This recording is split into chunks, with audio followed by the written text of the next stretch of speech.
Temple Cat by Andrew Clements, illustrated by Kate Keisler. In the ancient city of Neba there stood a temple, and in the temple lived a cat. But the cat did not just live there. The cat was the lord of the temple. Ever since he had been a tiny kitten, there had been servants who did nothing else but care for him and watch over him all day and all night. They fed him, they played music for him, they danced for him, they kept a sacred fire burning for him. They worshipped him as a god.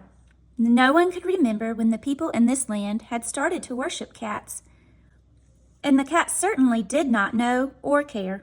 All he knew was that being the lord of the temple was not much fun. When he tried to catch a fish in the reflecting pool, a servant would rush over and catch it for him, and then cook it up with rich herbs and spices and serve it to him in a little golden bowl. If he stretched out to sleep in the sunshine up on the cool stone of the windowsill, a servant would gently lift him and lay him back down on the deep crimson pillows of his bed. When he wanted to prowl around all alone at night and catch the moths that flit in the moonlight and scare himself silly with his own shadow, a servant would follow him about with a fan and a torch and spoil all the fun. From his perch high above the courtyard, past the reach of the tallest servant, there in the highest branches of the almond tree, he could see far beyond the temple walls.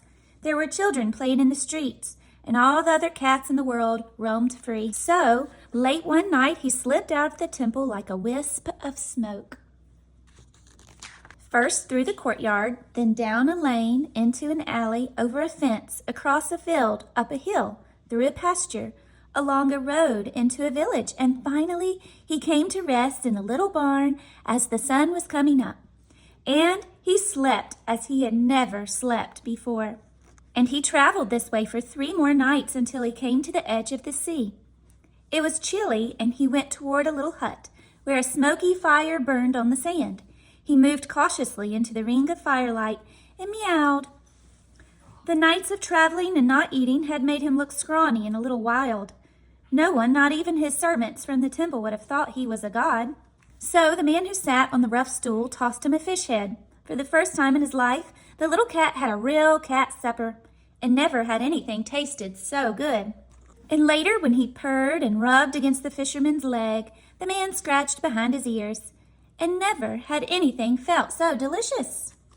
Early the next morning, the fisherman's children came dancing out into the bright sunshine, and then stopped in their tracks. And then, before the cat even knew what his dearest wish was, it came true. He played with the children, and they loved him.